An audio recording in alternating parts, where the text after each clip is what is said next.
Muy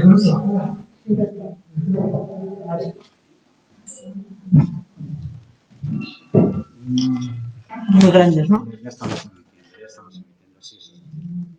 No vale.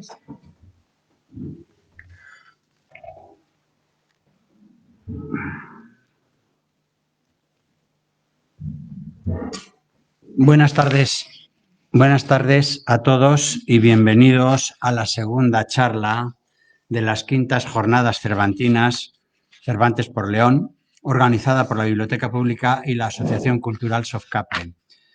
Muchos de ustedes saben que la historia del ingenioso hidalgo Don Quijote de la Mancha ha traspasado fronteras en los últimos siglos, siendo el libro más traducido del mundo tras la Biblia.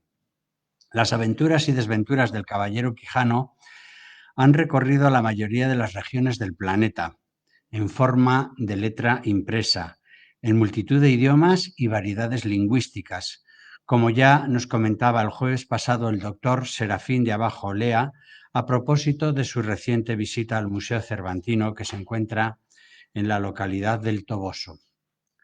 Las traducciones más tempranas del Quijote fueron las de las lenguas europeas que gozaban de mayor prestigio. A Thomas Shelton se le reconoce la edición inglesa del primer volumen en 1612. Precisamente tenemos hoy con nosotros al profesor don José Luis Chamosa González, catedrático de Filología Inglesa de la Universidad de León, cuya intervención lleva por título La recepción temprana del Quijote en Inglaterra. Sin más, cedo la palabra a don Miguel Ángel Sánchez Fraile, gerente de la Cámara de la Propiedad Urbana y socio de Softcaple, para que nos presente a don José Luis Chamosa. Les recuerdo que el profesor Chamosa es el coordinador de estas jornadas. Muchas gracias.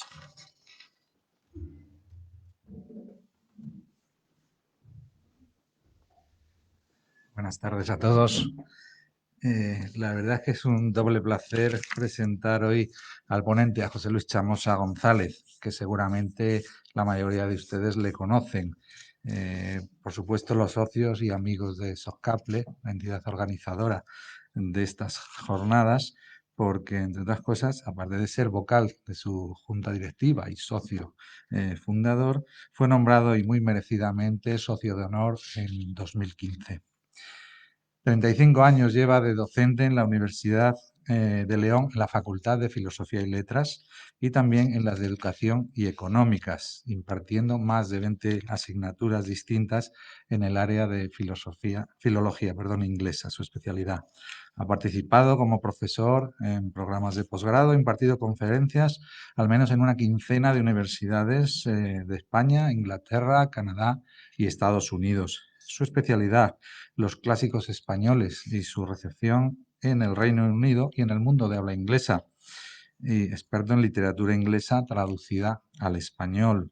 Es autor de una treintena de estudios y editor de diversos volúmenes en estos campos. Importantes traducciones, la primera de ellas, Hojas de hierba, obra publicada en su primera edición en 1855 del ensayista y poeta estadounidense Walt Whitman. Y otra no menos importante es el traductor de las baladas líricas que publicaron conjuntamente en 1798 dos de los más importantes poetas románticos ingleses, fueron fundadores del romanticismo en Inglaterra, William Wordsworth y Samuel Taylor Coleridge. La charla, la recepción temprana del Quijote en Inglaterra, pretende pasar revista al primer medio siglo de la recepción de Don Quijote en Inglaterra, desde la traducción de la primera parte en 1612, que fue la primera que tuvo la obra en cualquier lengua, hasta la restauración de los Estuardo en la persona de Carlos II de Inglaterra en 1660. Y sin más, pues cedo la palabra a José Luis Chamosa.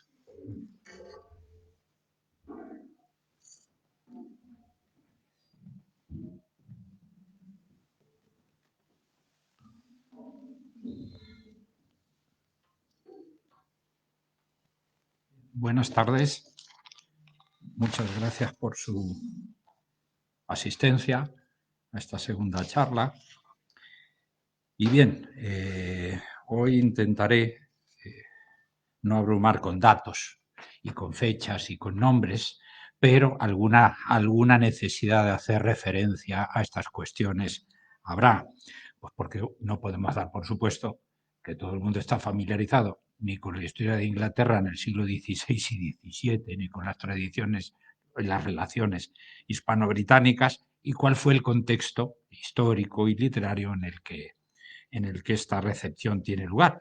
Pero, como es una cosa, yo creo que esto lo hemos en jornadas anteriores, ya este tema ha surgido en varias ocasiones, sobre la suerte que tienen las obras no en su país de origen, sino lo que les da dimensión obviamente universal es en gran medida cómo se reciben fuera de su país de origen. Y aquí, como suele ser el caso, suele haber estereotipos que a veces se repiten, pero son estereotipos y afirmaciones que conviene a veces medir. De la misma manera que hemos tenido oportunidad en estos años de ver, de oír a los muy conocidos especialistas en el Quijote, cómo fue la génesis de esa obra, cuáles fueron las relaciones de la biografía de Cervantes que influyeron de manera determinante en su concepción y en su origen, y cómo no es inmediato el impacto que tienen pues cualquier obra, no una obra literaria, cualquier obra humana. Se necesita hacer pues muchas veces un meditado y pormenorizado estudio de cuál ha sido el cambio que a lo largo de la historia la percepción y la interpretación de estas obras tiene. Pues yo creo que un poco en esa línea es lo que pretendo hacer hoy. ¿Por qué digo esto? Pues porque es un hecho bien comprobado que existe una tradición de recepción del Quijote en los países de habla inglesa que está muy viva. En muchas ocasiones uno tiene incluso la tentación de pensar que a lo mejor está más viva que en algunos ámbitos culturales de nuestro propio país. Pero eso no siempre fue así. Y entonces yo creo que me he intentado o voy a intentarme ceñir a ese primer medio siglo. Puede parecer arbitrario 50 años, sí, ya sabemos que siempre utilizamos estas varas de medir 50 años, 100 años, porque son números muy redondos. Sin embargo, en esta ocasión parece que existen más motivos que nos llevarían a pensar, y que yo creo que nos obligan a pensar, que hay un cambio cualitativo después de ese primer medio siglo. El año de la traducción del Quijote es 1612, pero sabemos que ese fue el año de la impresión, en que se imprime y sale al mercado el libro, pero la obra ya estaba traducida. Por lo que sabemos, el original, el manuscrito de la traducción es por lo menos 5 años anterior, lo cual lo hace todavía más interesante porque nos acerca mucho más al año en que aparece la primera parte del Quijote, que es 1605, ¿no?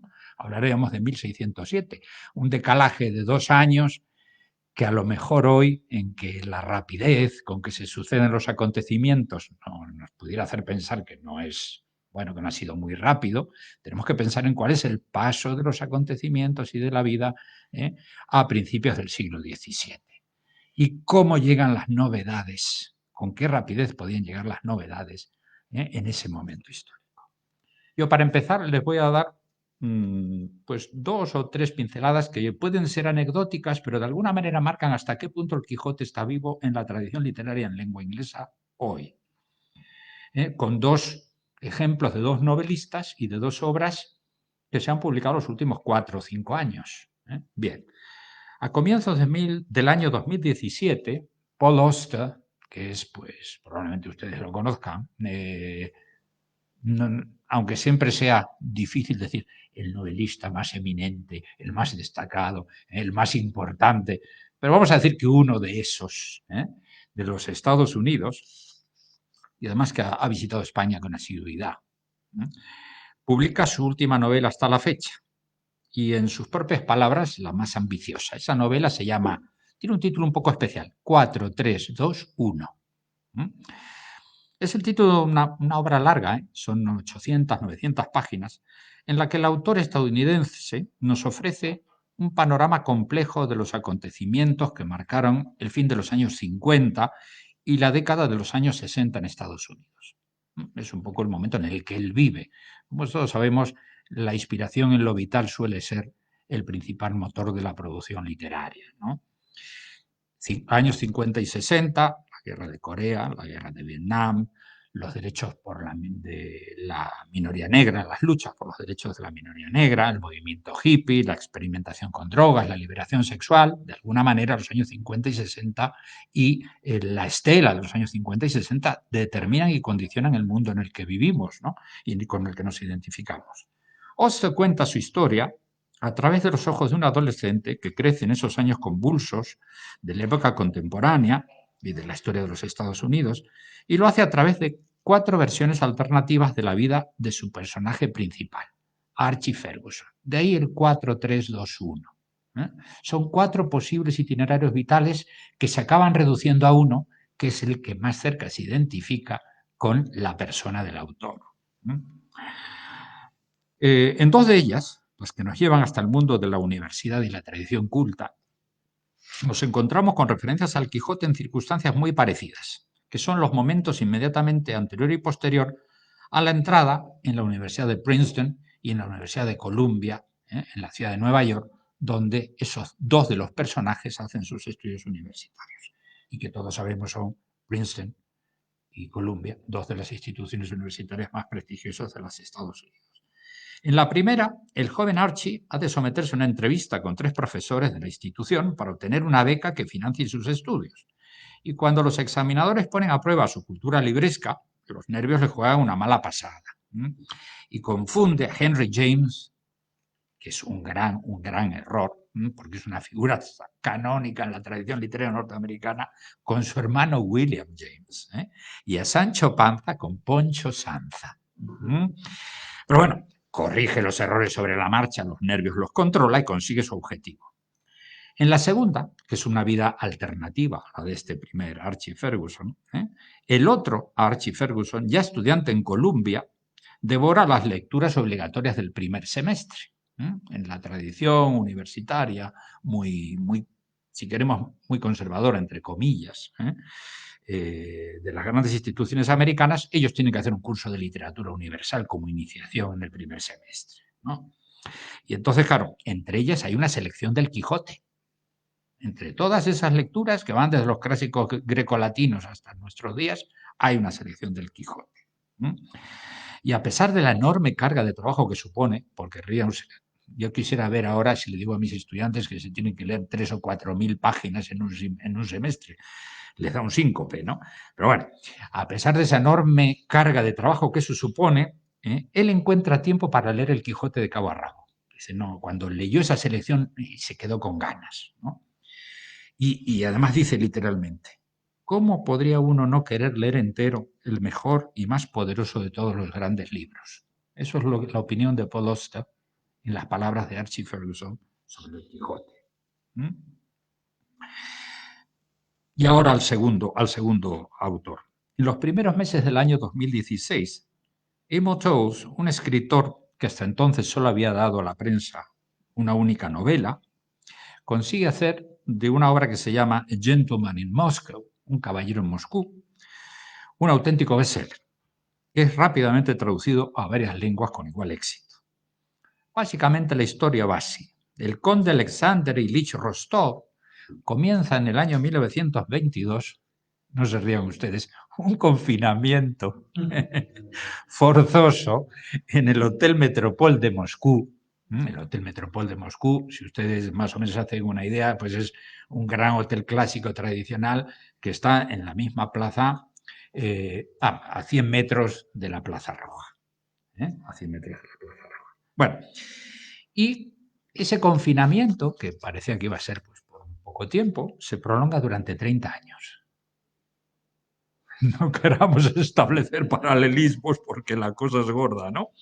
Pero claro, esos 30 años lo que le permiten es hacer un recorrido y ser testigo de excepción de los 30 años de la historia que van de 1922 a 1952 de la Unión Soviética.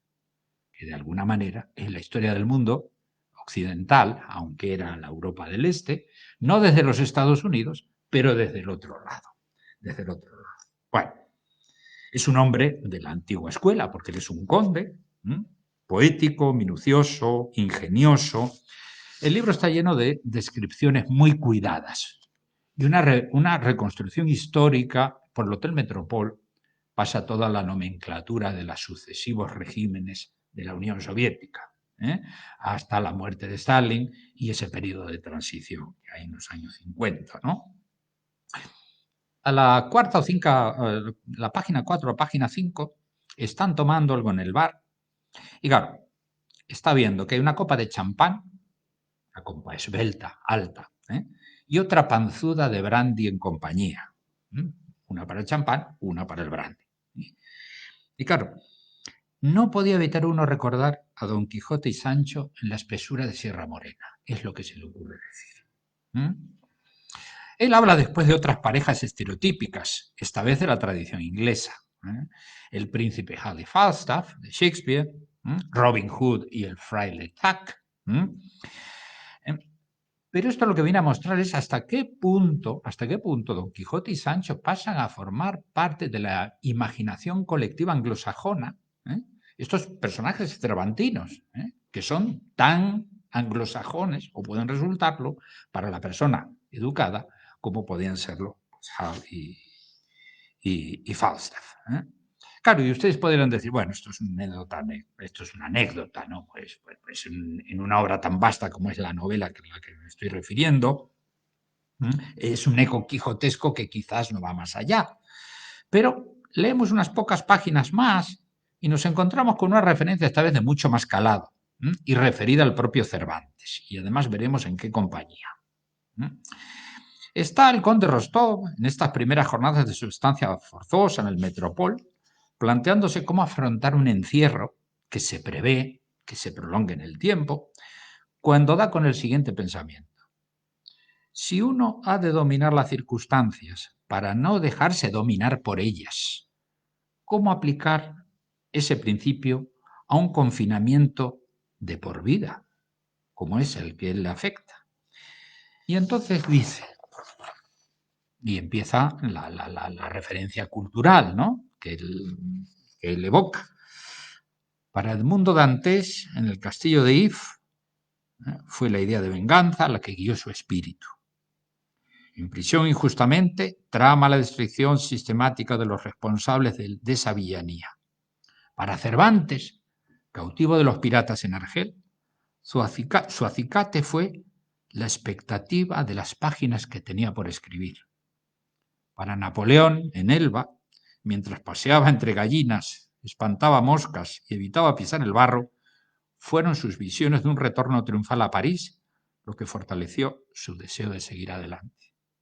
¿No? Y si se fijan, claro, aquí de repente ha metido en el mismo saco pues al mundo dantés, obviamente, de la obra de El Conde de Montecristo, escrita por Alejandro Dumas Padre a mediados del siglo XIX, un personaje de ficción, pero los otros dos no lo son, aunque a lo mejor sí, porque Cervantes y el Cervantes ser humano tuvo en su experiencia vital, en muchos casos, una vida tan azarosa como podría ser la ficción de un personaje literario, ¿no? Pero si se fijan ustedes, Napoleón, Cervantes y Edmundo Dantes, la novela del 19.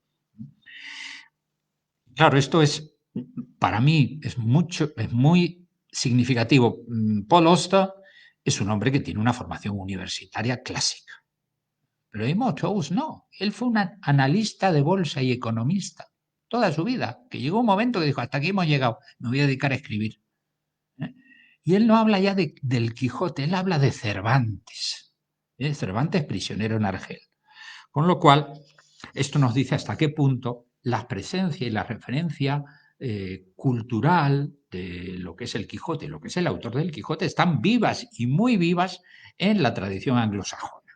Bueno, pero claro, la pregunta que nos tenemos que hacer es ¿fue esto siempre así? ¿Qué ocurre si vamos atrás en el tiempo? A fines del 19, el eminente hispanista británico James Fitzmaurice Kelly había ya establecido la importancia de la recepción del Quijote en tierras británicas, cuando además de mencionar la primera traducción de Shelton, señalaba una serie de primeros relacionados con la novela de Cervantes. Inglaterra, el primer país extranjero en el que aparece una mención a Don Quijote. Ojo, no una traducción, una mención. En el año 1607 ya hay una mención a Don Quijote como personaje en una obra de la que después hablaré. Es el primer país de habla no hispana en la que se produce una edición en la lengua de origen, pero ya en el siglo XVIII, una edición en castellano y una edición crítica, en un momento en que en España no teníamos, no quiero exagerar, pero a lo mejor ni siquiera la tradición filológica para establecer una edición crítica. La primera biografía de Cervantes la escribe Gregorio Mayans y Siscar en el 18, pero como encargo de Lord Carteret, que había sido secretario de Estado de la corona británica. Una de las personalidades políticas más destacadas de la Inglaterra del momento, gran patrón de las letras, versado en la tradición de las lenguas clásicas, conocedor de muchas lenguas modernas.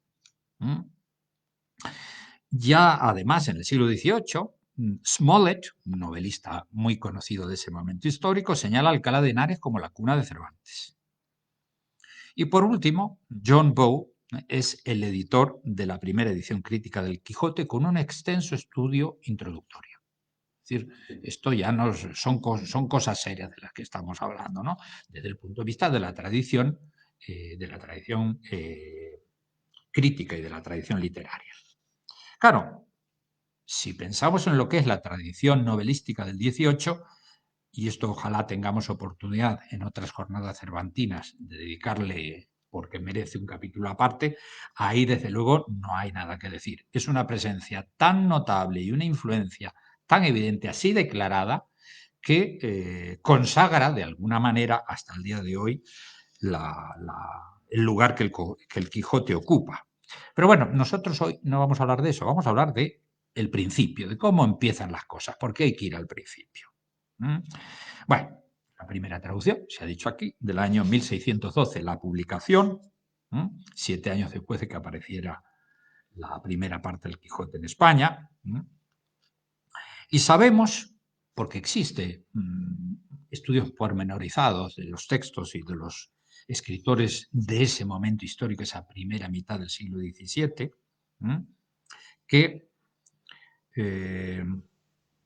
hay por lo menos unas 100 referencias al Quijote y a Sancho, a Dulcinea, en obras inglesas hasta el año 1660. Bueno, claro, esto puede parecer una barbaridad de 100 referencias. Claro, lo que tenemos que analizar ahora es qué tipo de referencias. Bueno,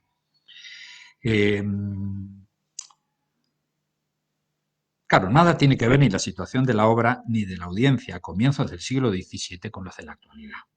Ni autor ni título decían nada a un lector inglés del momento.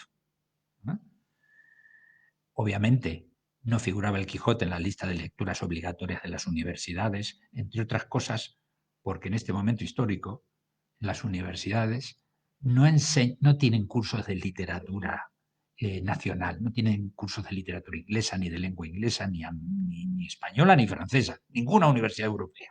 Esto es un invento del siglo XIX, ¿no? Bueno. Poquísima gente en Inglaterra sabía español y estaba familiarizada con la literatura y la cultura españolas.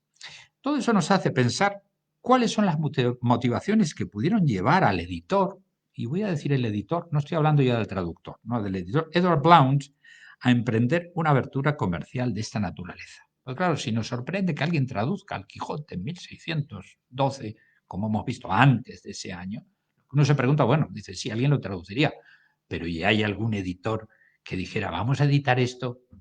Pues los editores trabajan con una expectativa comercial de un beneficio, hoy y entonces, ¿no? Y además Edward Blount no es cualquiera, ¿no? De esa primera edición pocos volúmenes han sobrevivido, pero los que han sobrevivido nos hace ver además que es un volumen de alto precio. ¿Mm? El mismo Blount después publica la segunda parte de la traducción en 1620, lo que indica que pues, no solo picó una vez, sino que picó dos. ¿Quién era este hombre? Pues, entre otras cosas, Edward Blount es el editor de la primera edición de las obras de Shakespeare, del famoso folio del año 1623. Cualquier persona que se acerque como estudiante a Shakespeare enseguida le va a mencionar el cuarto de 1616 y el folio de 1623. Folio y cuarto hacen referencia al tamaño del libro, al tamaño físico, ¿no? Obviamente la tecnología de la época permitía lo que permitía. Los de tamaño folio eran los libros más grandes y obviamente eran los más caros. Los más caros. Entonces, Blount, entre otras, pues es el editor de Shakespeare o de los ensayos de Montaigne, en traducción inglesa, una de las obras con más difusión y más influencia que podemos ver en esos años. O también, y esto nos hace pensar que tenía una cierta tendencia a las traducciones o tenía un cierto interés en las ediciones, no solo en lengua inglesa, sino en otras lenguas, es el editor del primer diccionario inglés-italiano de John Florio. Bueno, pero más significativo para España, fue el responsable de la edición inglesa de una obra que se llama Historia Natural y Moral de las Indias, del jesuita español José de Acosta. Claro, hoy nosotros pensamos en una crónica de Indias o una obra que hable de América en el siglo XVI, en el siglo XVII, y bueno, a lo mejor nos suena, pues no sé, desgraciadamente nos suele sonar, y por malas razones, pues la brevísima relación de la destrucción de las Indias, de Bartolomé de las Casas o cosas así, ¿no? Pero en este momento histórico, siglo XVI, principio del siglo XVII, la audiencia y los poderes públicos seguían con pasión todas las noticias que venían de América. Por curiosidad en un caso, la novedad de las Indias, por cierto, en Inglaterra se siguen llamando West Indies, Indias Occidentales a las islas del Caribe. O sea que en esa, ya sabéis que hay una gran colonia, por ejemplo, de gente de Jamaica en Londres y son West Indians, todavía hasta hoy. Bueno, pero la historia natural y moral de las Indias. Esto también nos debería hacer pensar un poco en cuál era el gusto literario, qué demandaba el público lector en ese momento histórico. Y si vemos una relación de las obras que se imprimían y de las obras que se traducían, lo que nos encontramos es que tiene poco que ver. La literatura creativa a lo mejor ocupa un lugar secundario. Las noticias de los tratados militares, por ejemplo, en el caso de España, las obras de la ascética y de la mística, y los libros devocionales. Y uno dice, pero bueno, ¿cómo puede ser que en Inglaterra, que es un país protestante, y en ese momento lo era, pues nos encontramos con que sobre todo las obras de la ascética española, Fray Luis de Granada y gente así, eran popularísimas en ese momento. Popularísimas dentro de lo que es el público lector. Es pequeño en el siglo XVII, obviamente, ¿no? Bueno, ¿qué sabemos del traductor? Y aquí ya pasamos a un segundo caso. ¿Por qué se le ocurre a alguien traducir el Quijote? Bueno, pues sabemos de este Thomas Shelton, que hasta hace pues 30 o 40 años tampoco estaba demasiado claro quién era, porque tampoco es un nombre tan raro, Thomas Shelton. Y cuando vamos hacia atrás en el tiempo, las referencias biográficas no son tan fáciles de establecer, sobre todo si no eres miembro de la nobleza. Entonces las genealogías son relativamente sencillas. No en el caso de Thomas Shelton, pero bueno, sabemos hoy fuera de dudas que era irlandés de origen.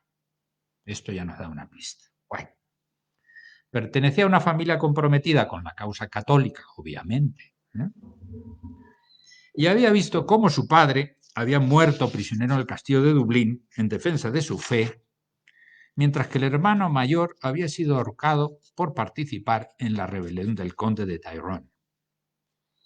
El conde de Tyrone tampoco nos dice mucho, pero sí hemos de pensar cuál es el papel y el rol de Irlanda, la relación histórica de la corona inglesa con la corona española en los años que van entre 1585 y 1604. ¿Por qué esos 2 años?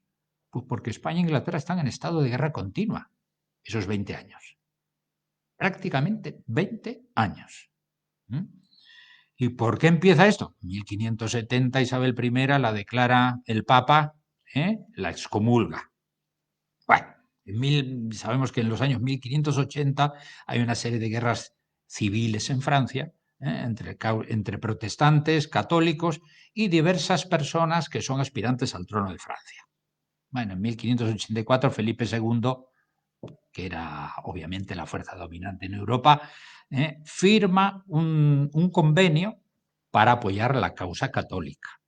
En 1585 los ingleses y los holandeses forman una alianza para oponerse, obviamente, a lo que representa Felipe II. Y a partir de entonces ya tenemos un motivo de escaramuzas constantes. 1587, María Estuardo, María de Escocia, es ejecutada. 1587, Francis Drake, el pirata Drake, ataca Cádiz y Lisboa y produce una buena escabechina. De hecho, la Armada Invencible se retrasa en su expedición a Inglaterra por las consecuencias del destrozo que hace Drake. 1588, la Invencible. 1589, vuelve a Drake la contraarmada inglesa, que vuelven aquí a Cádiz y Lisboa, y aquí sí que le damos una buena, porque aparece desarbolada. Es que es curioso, ¿no? Hablamos de la Armada Invencible, el fracaso de la Invencible, porque la Armada inglesa en ese momento no sé si hundió un par de barcos españoles. Ya sabemos después que otros problemas fueron el tiempo, bueno, mil cosas. La contraarmada, un desastre. En 1595-96, Drake otra vez está en el Caribe. ¿Por qué? Porque es la época de los bucaneros y lo que interesa es asaltar los tesoros que vienen de Europa, de América. 1596, el conde de Essex ataca Cádiz y lo incendia. Y ataca nuevamente Lisboa. El conde de Essex era Roberto de Vero, famoso porque, como no le fueron muy bien las cosas, en los últimos años del reinado de Isabel, pues produce una especie de insubordinación que le cuesta la vida. Hay, por cierto, una ópera conocida, Roberto de Vero. Bueno, 1601, derrota de las fuerzas irlandesas apoyadas por los españoles en Irlanda.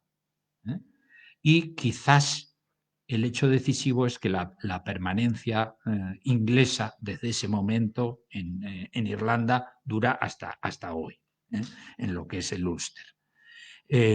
Como vemos, son un constante ir y venir, un constante...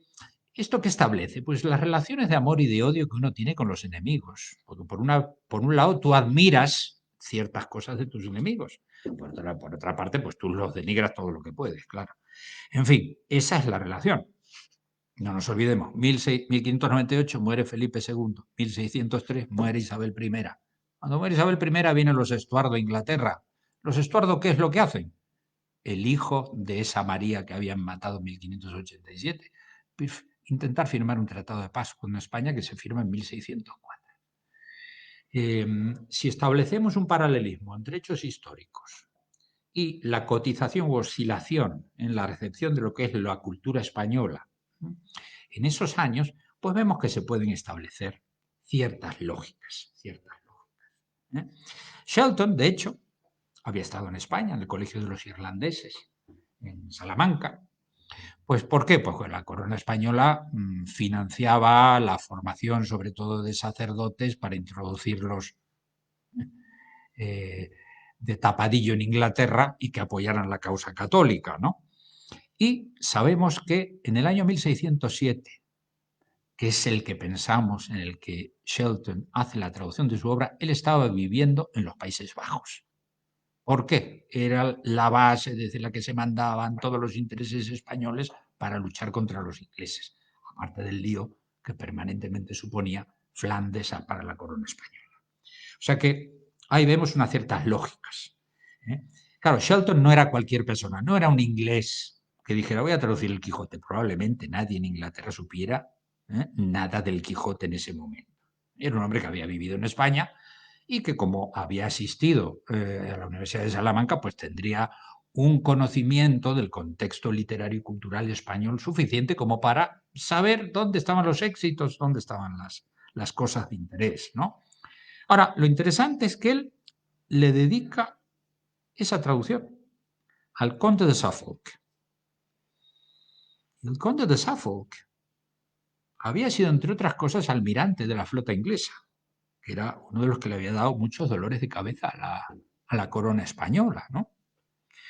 Al conde de Suffolk, y ustedes dirán, y claro, pero el conde de Suffolk no sería católico, porque esa es la otra cuestión. En ese momento, bueno, pues la posición de los católicos en Inglaterra es complicada, pero había una gran proporción de gente que seguía siendo católica, obviamente. Uno porque decida el rey o decía quien sea, pues no deja de ser un día, se acuesta un día católico y al día siguiente aparece calvinista, ¿no? Obviamente. Bueno, pero la segunda parte, la de 1600, que se publica en 1620, se la dedica al duque de Norfolk. El ducado de Norfolk es el primer aristócrata del Reino Unido, que hasta el día de hoy es católico. Y es uno de los 2 miembros natos de la Cámara de los Lores. Solo hay 2 miembros natos de la Cámara de los Lores. No todos los nobles británicos son miembros de la Cámara de los Lores. Y además es el mariscal de Inglaterra. Cuando hay la coronación del rey, del nuevo monarca, es una de las 2 personas que marcha adelante en la ceremonia de coronación y, por cierto, marcha, para no darle la espalda al rey, marcha atrás, ¿no? Avanza, marcha atrás. Bueno, esto puede parecer anecdótico, pero de alguna manera marca por los porqués. Las cosas no ocurren porque sí, ¿no? Bien, claro, en 1620 ya había traducciones a otras lenguas, porque de 1614 es la primera traducción francesa de la primera parte del Quijote. Y además, y esto sí hay que decirlo claramente, en Francia, en ese medio siglo, va a haber por lo menos 10 ediciones del Quijote. En Inglaterra nos encontramos 2. Es decir, el Quijote sí tiene una traducción muy temprana, la primera, pero cuando nos ponemos a analizar, por cierto, yo espero no extenderme más de la cuenta, ¿no? Pero bueno, si ustedes me lo dicen, pues paramos. Pero a lo mejor me estoy deteniendo más de lo debido. Pero bueno, creo que la contextualización es necesaria e importante. Es importante. Hay unas causas muy concretas. Hay unas causas muy concretas que nos llevan a explicar quién es Thomas Shelton, qué relación tiene con España, por qué se mete a traducir una obra como El Quijote, por cierto, que dice que traduce en 40 días, que es pasmoso, porque dada la extensión que tiene El Quijote, imagínense ustedes la paliza que se dio Shelton para traducir El Quijote, ¿no? Y además en un momento en el que, como se pueden imaginar, pues no había muchas ayudas en forma de libros de consulta, y El Quijote no es un libro fácil de entender en el original, incluso para un contemporáneo de Cervantes, menos para un extranjero, menos para un extranjero. ¿Qué calidad tiene desde el punto de vista de ejecución la traducción de Shelton? Pues es una obra que se ha seguido imprimiendo, se ha seguido imprimiendo, de hecho, hasta el siglo XX. Hay todavía impresiones modernas de esta traducción. Calidad desde el punto de vista de es una obra muy literal. Claro, decir que es muy literal nos puede hacer pensar que es muy buena traducción. No necesariamente eso es así. Pero bueno, está estupendamente bien escrita en inglés de principios del siglo XVII. Para un lector inglés que se acerque a un texto que se parezca o que le dé la sensación del texto de Cervantes para un lector moderno español, pues quizás no es mala idea leer una edición del 17, porque nos acerca por el uso, obviamente distinto del inglés, a un mundo lingüístico y cultural mucho más cercano. Es una cosa interesante eso. Hay muchos más puntos de contacto entre un español y un inglés de principios del siglo XVII que entre un español del XVII y un español del XXI, del siglo XXI. Esto a veces se nos olvida, porque claro, la diferencia lingüística parece que lo tapa todo. La concepción de la vida, la concepción del mundo, el ritmo, los valores. son mucho más cercanos, obviamente, compartían mucho más que lo que compartimos nosotros hoy. Bueno, se hicieron nuevas ediciones, ya digo, en el año 30 años después, 1652, y ya después tenemos que esperar a la restauración. No nos encontramos con otras traducciones ni otras ediciones, ¿no? Entonces, hasta aquí, estas son las fuentes que un lector que quisiera acercarse al Quijote tenía, obviamente, o una versión en castellano. Pensemos que, claro, ahora estamos acostumbrados a que abrimos un libro y los libros en España o están impresos en Barcelona o están impresos en Madrid, ¿no? Cuando vamos a la referencia bibliográfica. Eso no era así en ese momento. Bruselas era un sitio de impresión enorme y Amberes era un sitio de impresión enorme. Y nos encontramos con que todos los clásicos españoles tienen ediciones pues, en Milán, en Amberes, en Bruselas, en Lisboa, durante esos años que van de 1580 a 1640, la Unión de los Reinos. Bien. Entonces, vamos a las alusiones. Vamos a las alusiones porque, claro, aquí ya tenemos que hilar un poquito más fino, ¿no? Vamos a ver en qué obras aparece, porque decimos 1607, ya la primera, en una obra de teatro que escribió un señor que se llamaba George Wilkins.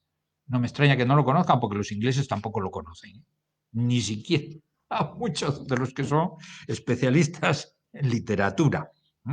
Bueno, pues él escribe una obra de teatro, vamos a decir quién es este señor, que se llama Las desgracias de los matrimonios convenidos. Bueno, dice uno, vaya título, ¿no? Bueno, como la honradez recompensada, si os acordáis, la obra de los años 70, no sé si os acordáis, que salía Ana Diosdado y una serie en televisión española. ¿Era? ¿No? Yo no sé si eran Anillos de Oro, pero recuerdo que salía también... hablaban de un dramaturgo que escribía una obra, todavía vivía Franco, que era La honradez recompensada y lo obligaba a la censura a poner siempre y otra coletilla, en España. Esas dos coletillas, ¿no? Bueno, las desgracias de los amores forzados. Realmente lo que nos interesa de este señor es que tenía una muy estrecha relación con una compañía de teatro que se llamaba Los King's Men. Y esa compañía de teatro era la de Shakespeare. Y que, tal como era bastante costumbre en la época, parece que escribió alguna escena cuando Shakespeare estaba apurado y tenía que acabar y entregar una obra de algunas de sus obras, en concreto Pericles, parece. Y ahí aparece una referencia que dice: ahora estoy armado para luchar contra un molino de viento. Esa cosa tan sencillita, esa es la primera referencia que hay. Casi todas las referencias que se hacen al Quijote en estos años, hasta 1660, son diálogos de obras de teatro. Quizás anteriores a 1612, los dos más destacados aparecen en títulos de un dramaturgo que se llamaba Ben Jonson. Ben Jonson es el otro gran nombre de la escena británica, contemporáneo de Shakespeare, era 5 o 6 años más joven, pero vivió 20 años más.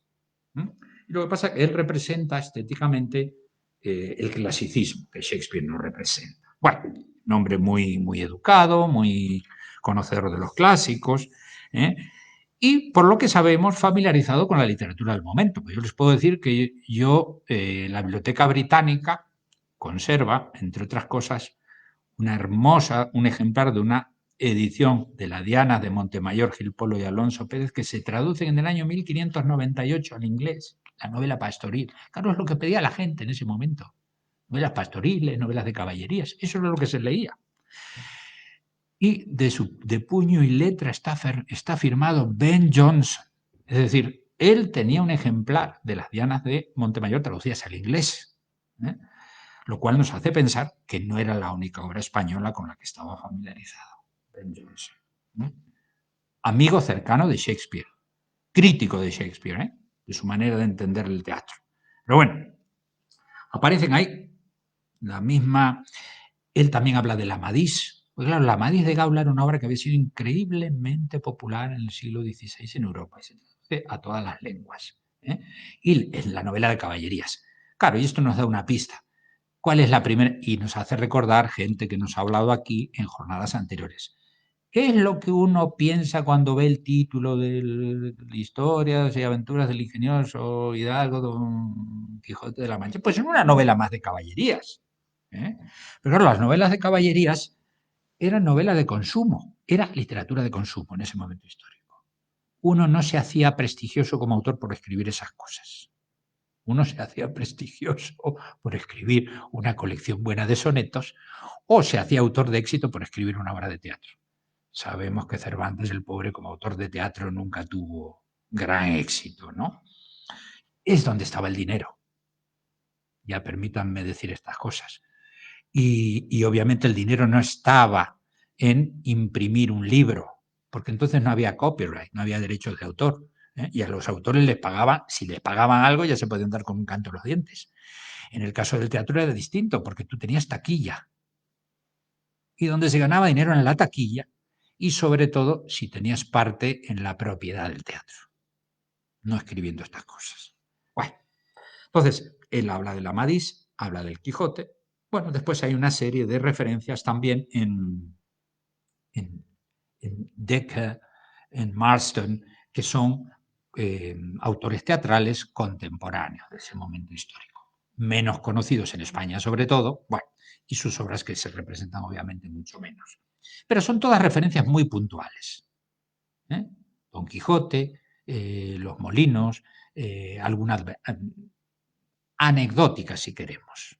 No hay una cita textual, no hay seguir un episodio literalmente. No, más bien hablamos un poco del tema, de la figura, del carácter del personaje, ¿no? Y esto pasa en todas esas 100 referencias que tenemos hasta el año 1660, prácticamente todas son así. ¿Qué quiere decir esto? Hombre, pues lo primero, que para hacer esa referencia no hace falta haber leído el Quijote. Claro, esto nos ocurre hoy con muchas incluso ensayos literarios, que la gente habla de las cosas sin haberla leído. Esto es una cosa bastante corriente, ¿no? Pero bueno, entonces, como hoy, la vida de la literatura y la vida del arte era una vida de grupos pequeños y de gente que estaba en contacto. El mundo, vamos a ver si Inglaterra al principio del siglo XVII podía tener pues, 5 millones de habitantes.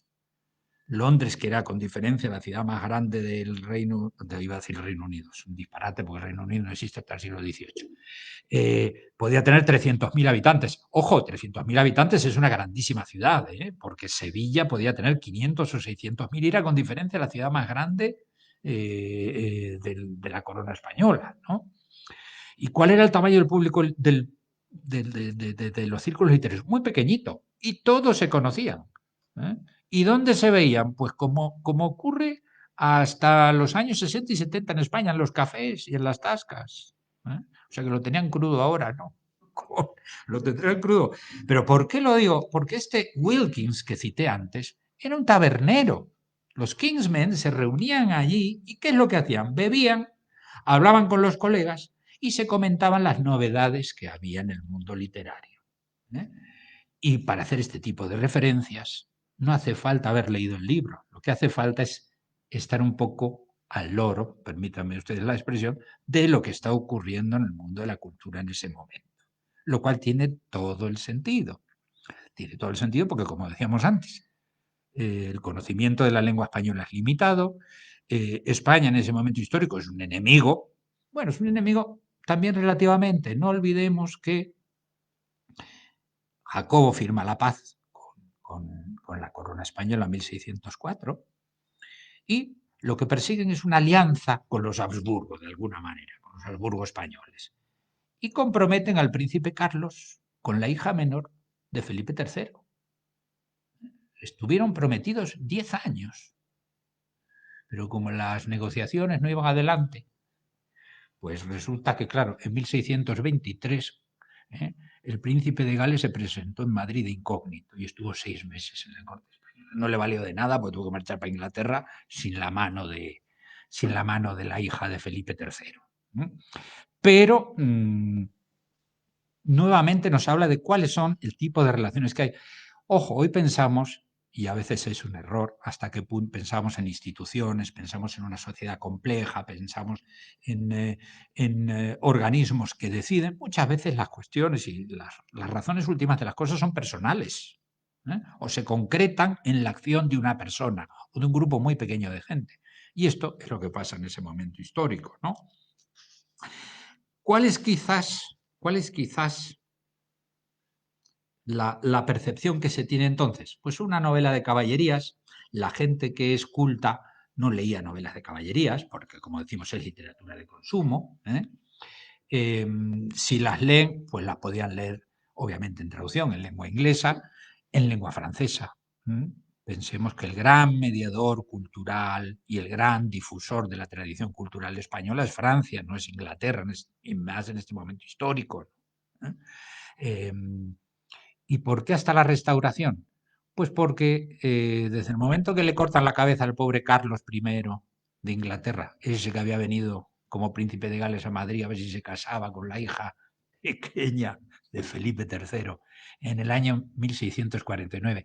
Hablamos de la Revolución Francesa, pero al primer rey al que le cortan la cabeza, ciento y bastantes años antes que a Luis XVI, es a Carlos I.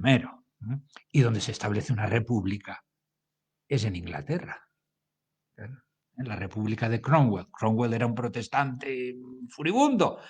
Obviamente este tipo de literatura de entretenimiento, esto era pecaminosísimo. Nada. Entonces, ¿qué es lo que ocurre? Pues como suele ocurrir, se marcharon todos los escritores y todos a Francia, que ha sido siempre el paño de lágrimas, ¿no? En estas ocasiones. Y allí los escritores ingleses más eminentes que se habían marchado conectan con la tradición cultural del continente.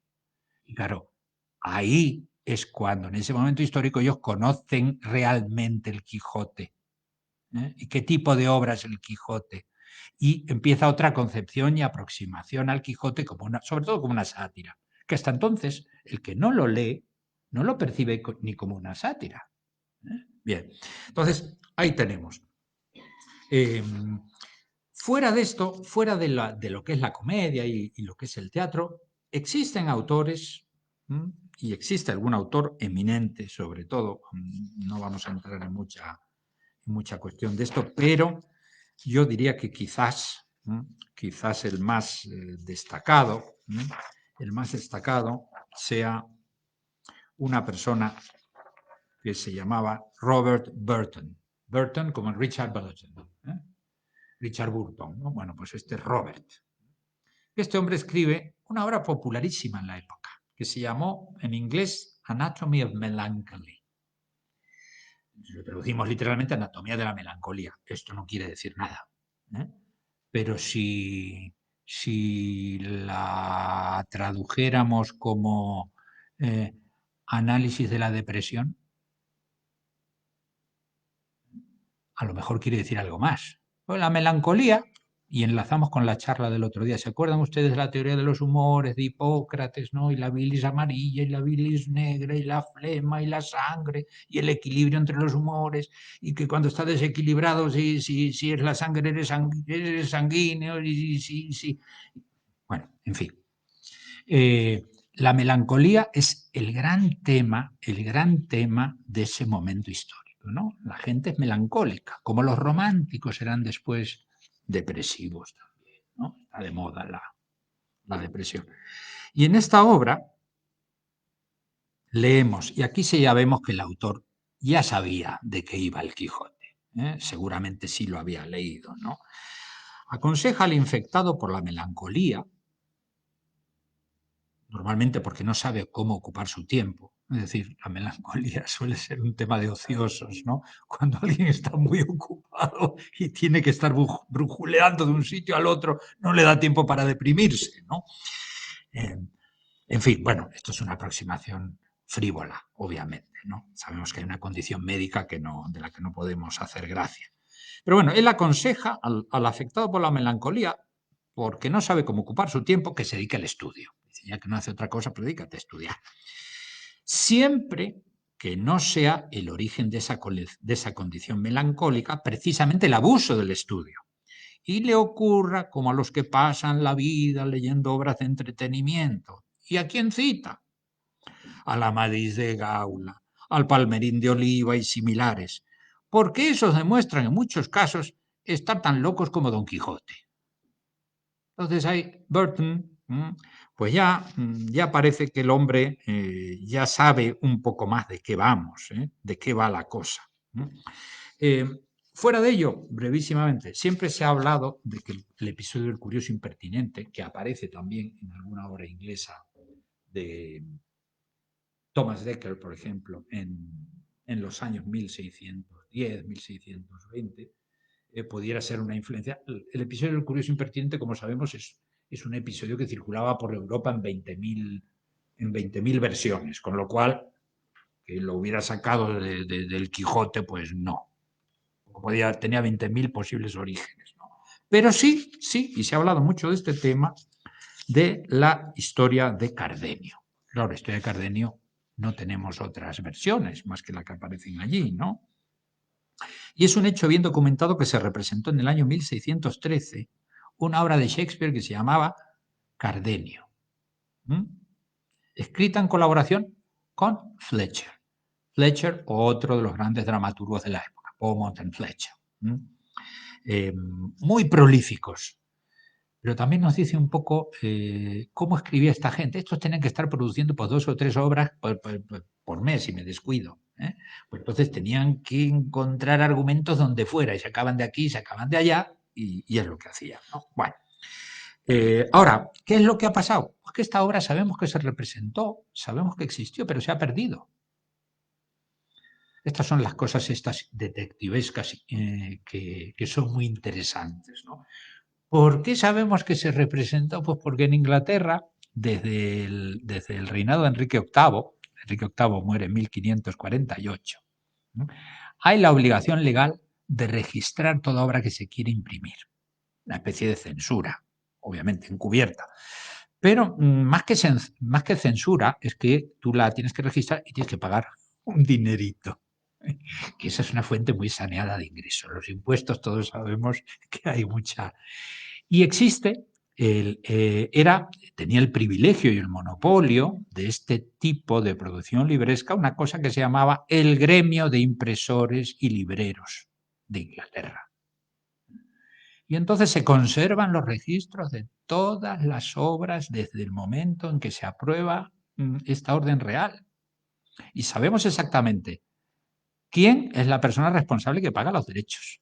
Si se imprimió o no se imprimió, porque a veces se pagaban los derechos, pero después no se acababan imprimiendo. Pero claro, es una fuente de información, esta, como se pueden imaginar, increíble, en un momento histórico en el que se perdían tan fácilmente las obras. Ben Jonson, por ejemplo, Ben Jonson, que es uno de los primeros autores ingleses que se preocupa porque hay una edición completa de sus obras en vida, probablemente el primero. Él tenía una gran idea de sí mismo, claro, como se puede imaginar. Fue muy criticado por publicar sus obras y ser el editor de las mismas. Pero se perdieron muchísimas de sus obras en un incendio que hubo en su casa. Claro, si pasan ahora cosas, imagínense pues lo que era lo azaroso de la vida en el siglo XVII, ¿no?, o en los siglos sucesivos.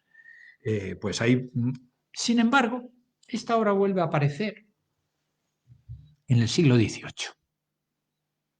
Hay un autor del siglo XVIII, Theobald, que recupera esta obra y hace una versión en el siglo XVIII. Y definitivamente la Royal Shakespeare Company en el año 2011, me parece que es el año, estoy hablando de memoria, hace una representación de esta obra. O sea que es curioso cómo a veces se va recuperando la historia textual y se recuperan estas cosas. Por cierto, otra de las obras, quizás, de Beaumont and Fletcher, que se cita siempre como una influencia clara de Cervantes, que se llama The Knight of the Burning Pestle, en inglés, El Caballero del Mazo Ardiente. Bueno, Es una obra en la cual, sí, uno quiere ser caballero, se vuelve loco y sale a recorrer los caminos, sale a recorrer los caminos con un sirviente y un enano. Lo del enano no me digan por qué, pero bueno, me imagino que daba más juego escénico, porque era una comedia, era una comedia. Pero curiosamente esta obra se representó en Madrid el año pasado. El Centro Dramático Nacional representa no una compañía española, una compañía inglesa que ha hecho varias obras, la recupera por razones obvias, porque es una obra que probablemente no se ha vuelto a representar desde 1608 o 9 que se escribió, es una obra menor. Y ya digo, se recupera en ese momento. Entonces, yo creo que me he pasado de tiempo, pero bueno, he intentado hablar muchas cosas, no sé si habré dejado una perspectiva muy clara, pero vamos a intentar resumir. Si dejamos a un lado la traducción de Shelton de 1612, que efectivamente fue la primera, que en eso dieron la campanada porque no lo hubiéramos esperado una traducción francesa, bueno, que constituye, como vemos, algo muy excepcional y muy ligado a las circunstancias vitales del traductor, su contacto con España, el hecho que fuera irlandés, el hecho que fuera sacerdote católico, el hecho, bueno, en fin, que estuviera en Bélgica. Por cierto, en Bélgica había hubo una edición, en Bruselas, una edición del Quijote en 1607. O sea que viene como anillo al dedo, porque es el año en el que hace la traducción, pues probablemente la coge allí, ¿no? El Quijote se fue abriendo paso lentamente, lentamente, en la Inglaterra de la primera mitad del 17. Y claro, no olvidemos que las dos razones fundamentales pueden ser, por un lado, el escaso conocimiento en general de la tradición cultural española, por lo que hace, porque ¿qué otras obras? Pensemos que, si os acordáis, la influencia fundamental que tuvo el éxito de la publicación del Guzmán de Alfarache, 1599, se publica la primera parte del Guzmán de Alfarache, novela obviamente picaresca, y tiene un éxito increíble. Y entonces es cuando parece, según vimos, según oímos hace, no el año pasado, sino el anterior, que Cervantes recuperó algo que tenía escrito y dijo, pues mira, voy a hacer yo algo. Bueno, el Guzmán de Alfarache no se traduce en inglés hasta 1622. Las obras más influyentes, la obra quizás más influyente, por un lado es la Amadís de Gaula, como novela de caballerías, más todas las novelas de caballería famosas que circulaban, por autores españoles que circulaban en Europa, y una obra muy importante, que es El Lazarillo de Tormes. El Lazarillo de Tormes había publicado una traducción inglesa ya en los años hacia fines de 1570, 1578, 1579. Y sabemos que es una obra que tuvo bastante impacto, porque tenemos referencia de gente como Edmund Spenser, el autor de La Reina de las Hadas de Fairy Queen, bueno, gente muy importante y destacada que tenían un ejemplar de esa traducción. Pero fuera de eso sí, Crónicas de Indias sí, tratados militares sí, la ascética española sí, la novela pastoril, como vimos, también. Pero estamos hablando probablemente de, en la segunda mitad del siglo XVI, puede que hubiera unas 100 obras españolas traducidas al inglés. No parece mucho, porque hoy se traducen todos los años muy probablemente 8 o 9 mil títulos del inglés. Todos los años. Todos los años. Pero claro, hay que pensar en el tamaño de la edición y de la recepción literaria en ese momento. Unas 100 obras en la segunda mitad del 16. Ahora, claro, pensemos una cosa, se traducen porque el inglés no lo hablaba nadie. Si el español no era muy conocido en Inglaterra, salvo por los protestantes españoles que se van allá, entre ellos, o gente como Antonio Pérez, el famoso Antonio Pérez que acaba en Inglaterra, ¿no? Bueno, pues, o sacerdotes católicos, lo que sea. Es que en España no hablaba inglés nadie, pero es que en Europa no hablaba inglés nadie, porque el inglés era una lengua de un país marginal en Europa, que no tiene ningún interés hablarlo, igual que hoy. ¿No? Cómo cambian las circunstancias históricas, ¿no? Y entonces, del inglés al castellano, No hay ninguna traducción en el siglo XVI, ni en el siglo XVII, ninguna. No es que haya una, no, es que no hay ninguna. O sea, nos da hasta qué punto nos da un poco la idea de lo que hay. Entonces, sí, efectivamente, se fue abriendo paso lentamente en ese primer medio siglo. No había mucho conocimiento de la tradición cultural española, pero a lo mejor más que eso es que había la asociación de la obra de Cervantes con del Quijote en concreto, con una parte menos seria, más popular de la tradición literaria. No es Lope, con las obras de teatro, y Lope era famoso. Y hay traducciones de las obras de Lope, pero además es conocido dentro de los círculos literarios cultos. Entonces, muy probablemente quizás pese más la primera que la segunda, que había poco conocimiento y el título llevaba engaño. Hasta que no vienen los ingleses otra vez, que habían estado en Francia, cuando vuelven los Estuardo, cuando vuelve el hijo de Carlos I, Carlos II, para Inglaterra, y vuelve toda esa gente del exilio, no hay un acercamiento al Quijote como una obra, en ese momento satírica sobre todo. Pero bueno, ya con una aproximación más, vamos a decir así, más erudita a lo que es la obra. Y no algo que uno ha oído de oídas. De oídas.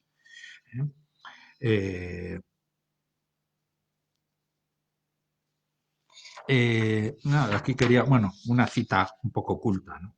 De Jean Canavaggio, un francés, ¿no? Pero eminente cervantista, autor de una traducción del Quijote contemporánea. Y claro, él subraya y dice, en verdad, el testimonio de los contemporáneos prueba que el éxito del libro, está hablando del Quijote en España, no del Quijote en Inglaterra, y en Europa, en ese momento la Europa continental, fue en un primer momento el de una novela cómica, el de una epopeya burlesca, y hay que esperar entonces, y sobre todo al 18, para que esto cambie radicalmente. Pero claro, también es verdad que por lo que hemos oído de los hispanistas que han intervenido en estas jornadas, es algo que hay que esperar en la propia España que ocurra, que haya una reaproximación, una relectura. Desde ese punto de vista, claro, Cervantes fue un adelantado, pero es lo que le ha permitido sobrevivir con tanto vigor hasta hoy, mientras que gran parte de sus contemporáneos no los recordamos, me estoy refiriendo a los autores, más que en los cursos de literatura del siglo de oro. Y como autores vivos, es decir, aquellos a los que se acerca una persona curiosa por leer una obra espontáneamente, pues están bastante languidecientes. Bueno, y esto es un poco lo que les quería decir del Quijote en ese primer medio siglo. Si tenemos oportunidad, y espero que mejores circunstancias, no mejorando lo presente, quiero decir, podamos volver a tratar un poco en futuras ediciones de qué es lo que pasa cuando llega la gran novela del 18, que es el gran momento en el que empezamos a identificar la literatura con lo que nosotros conocemos, no ya como algo que estudiamos, ¿no? Sino como lectores, la novela del 18 y la novela del 19 sobre todo. Y vemos ahí una huella permanente que perdura por las dos citas que les comentaba al principio, pues hasta nuestros días. De Cervantes, y que sin duda hace de Cervantes alguien totalmente excepcional en la tradición cultural, no solo española, sino en la tradición cultural occidental. No quiero citar, bueno, debería citar a Harold Bloom, el crítico norteamericano fallecido el pasado año, el autor de una obra que se llama El Canon Occidental, ¿no? Y claro, al final de la obra te pone 200, 300 títulos que todo el mundo tiene que haber leído. Y claro, dentro de los 20 que tiene que haber leído sí o sí, pues el único en lengua española es el Quijote. O sea que por algo será. Bueno, pues nada más, muchas gracias y quedo a su disposición si quieren hacer alguna pregunta o comentario.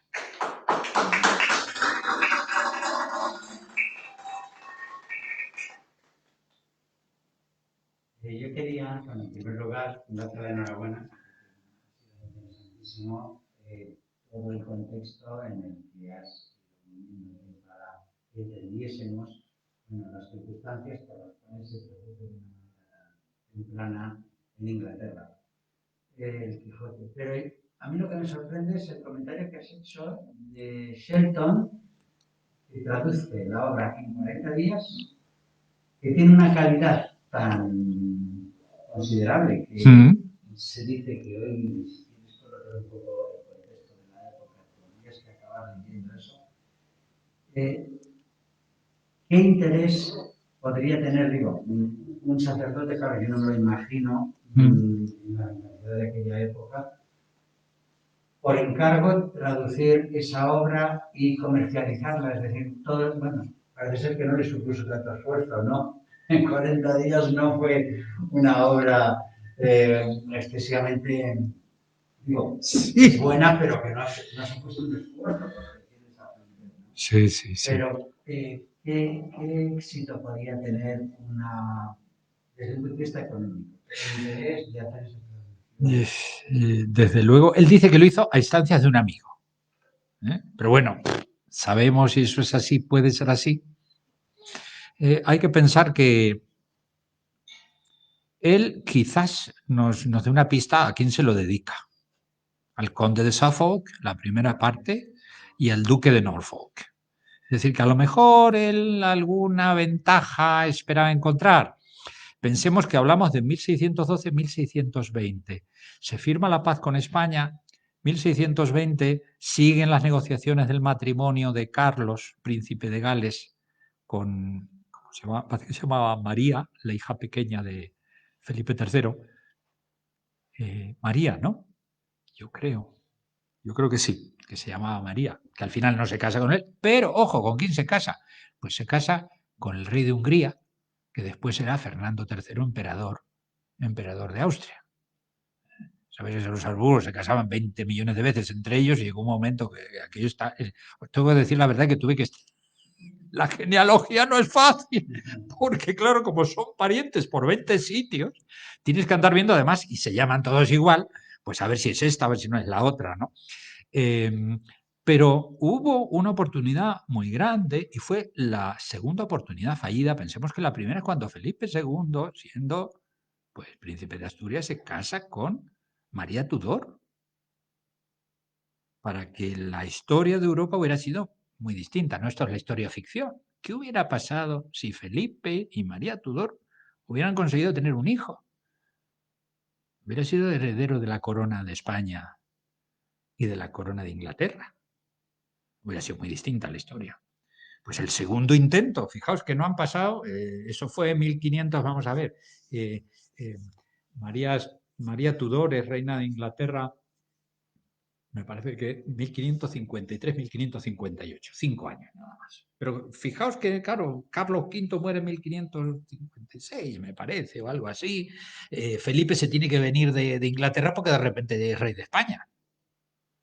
O sea que no es ninguna tontería. ¿Qué hubiera pasado si Carlos se hubiera casado con la hija de... Al final, pues hubiera habido, obviamente, no un heredero único, pero sí una alianza de coronas que hubiera sido muy distinta en el contexto europeo. Y que hubiera supuesto para los católicos irlandeses, para los católicos españoles y los católicos ingleses, sobre todo los católicos ingleses, qué oportunidades hubieran tenido todos estos que mosconeaban por ahí, ¿no? Irlandeses, por ejemplo. No olvidemos que el conde de Tyrone le ofreció la corona de Irlanda a Felipe II. Si lo apoyaba. Y que en 1601, me parece, hay un ejército español que desembarca en el sur de Irlanda. Y están a punto de cargarse a los ingleses. Hubiera sido una historia muy distinta. Y obviamente un irlandés y católico y que estuviera comprometido con la causa, pues hubiera tenido unas posibilidades de ascenso social. Porque claro, no se mide solo en dinero, sino el ascenso social también lleva aparejado dinero, ¿no? Hubiera sido muy interesante. Hubiera sido muy interesante. Y de hecho, yo tengo idea que el conde de Suffolk, que fue almirante de la flota, él después tenía un puesto importante en corte, y yo no sé, me suena que a su mujer le pagó dinero a la corona española durante años. Ya sabes que eso era muy corriente, que les untaran para favorecer los intereses de unos y de otros, ¿no? Es un momento en que cualquier cosa hubiera podido pasar. Y yo creo que probablemente él tuviera en su cabeza algo como eso. Porque si no, el conde de Suffolk y el duque de Norfolk son unas personas muy concretas, ¿no? Muy concretas. Y el impresor Edward Blount, ¿sabemos si era católico en el fondo? ¿Quién lo sabe? Ben Jonson se convirtió al catolicismo en 1598. Ojo, y con Jacobo I fue poeta laureado, tuvo un puesto oficial en la corte. Cuando los católicos estaban excluidos normalmente, pues, por ejemplo, de tener un título, no podían graduarse en Oxford y Cambridge, no podían tener un título universitario, pues no podían tener un cargo en la corte, patatín, patatán, ¿no? Y sin embargo, Ben Jonson muere en 1637, una persona muy popular y muy influyente. Y se había convertido al catolicismo en 1598, o sea que es un momento muy fluido. Cualquier cosa creo que hubiera sido posible. Y el ascenso social era muy importante. No nos olvidemos que el patronazgo era una institución fundamental para esta gente. Ben Jonson vivió más del dinero que le daba ser poeta laureado, que no sé si le pagaban 100 libras al año, pero claro, 100 libras con 100 libras al año entonces vivías. Que de lo que pudo ganar con su literatura.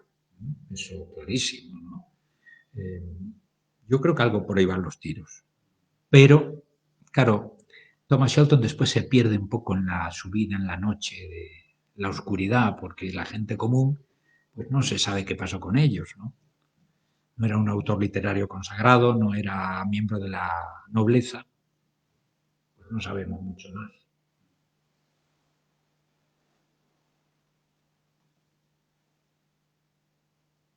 ¿Cómo está ahora considerado el Quijote? Mira, eso te voy a decir, los dos autores que cité eran norteamericanos. Olosta y ¿cómo es? Amos Towles son norteamericanos. Pero no quiero decir una barbaridad. ¿Cuánta gente lee hoy el Quijote espontáneamente y no como parte de una lista de lecturas obligatorias que has tenido tú en tu bachiller o en tu escuela secundaria o en la universidad? ¿Cuánta gente se ha acercado a este texto, vamos a decir así, espontáneamente? Dice uno, uy, parece que me levanto y tengo ganas de leer el Quijote. O paso por una librería y voy a comprar un Quijote. Como uno puede comprar una novela de consumo. Mirad lo que estoy diciendo, es que el Quijote en el momento que se publica es literatura de consumo. Pero claro, hay literatura de consumo de increíble calidad. Pero eso tenemos que esperar casi hasta el siglo XX para que en teoría de la literatura nos digan que esa división entre literatura popular y literatura de calidad no existe. En el siglo XVII sí existía, en el XVI pues más. Bueno, y en el XIX también. Tú si querías ser un autor reconocido, coged el caso de Shakespeare. Shakespeare, lo primero que publica, porque no se publican las obras de teatro. Las obras de teatro no se publican porque no conviene que la gente las conozca. La competencia de otra compañía las conozca y las represente. Entonces no se publican, es raro que se publique. Pero él hace públicos dos poemas largos. Dos poemas largos. Dos poemas largos. Es que para ser reconocido por la élite, el círculo literario y culto, como un escritor de calidad, tú tenías que escribir poesía. Y además poesía que tuviera como tema la mitología grecolatina o la historia de Roma. ¿Y qué es lo primero que publica Shakespeare? Pues un poema largo que se llama Venus y Adonis, la mitología. Y otro poema largo que es la violación de Lucrecia, de la historia de Roma. No por casualidad, él quería eso. Vamos, es lo que uno colige o deduce. Y eso determina, yo creo que, volviendo a tu pregunta, ¿no? Yo no sé cuánta gente lo leerá hoy espontáneamente. Alguien que no tenga una inquietud cultural grande, que no quiere ser un escritor creativo, que no quiera familiarizarse con... Es difícil decirlo, pero es que yo quisiera saber cuántos los leen en España. ¿Cuántos los leemos? Y en lugar de, si dices en lugar de Quijote y el Cervantes, vamos a ver otra cosa. Y claro, pensemos, ¿cuándo se traducen las novelas ejemplares? Hay una traducción de las novelas ejemplares de Cervantes en el año, me parece que 1640. Pero claro, la Galatea no se traduce hasta el siglo XX. Pero a la inversa. Pensemos que hay obras de Shakespeare. Shakespeare no escribió más, no escribió tanto, escribió 30 y tantas obras que no se traducen al español hasta 1930. O sea que tampoco nos sorprenda eso, ¿no? Tenemos tendencia a ser muy locales. Y claro, esta gente no escribía, bueno, Cervantes sí escribió novelas, pero claro, a él le hubiera sorprendido, no sé si le habrá sorprendido en vida ver que el éxito le llega por escribir eso y no por escribir sus obras de teatro. Yo hubiera deseado que fueran un éxito, ¿no? En fin, es el proceso histórico y la sociedad cambiante, ¿no? Bueno, no sé si he respondido al final o me voy por los cerros de Úbeda, pero bueno.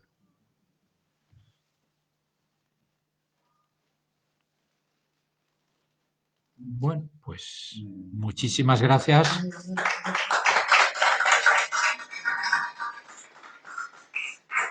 Y quedamos convocados para el jueves que viene. La charla ya la que habla es un hispanista y va a hablar sobre una cuestión muy interesante también y más relacionada con el mundo hoy en España, ¿no? Las adaptaciones y el teatro.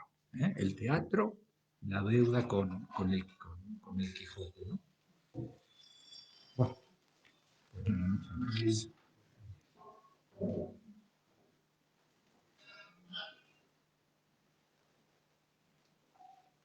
Adiós.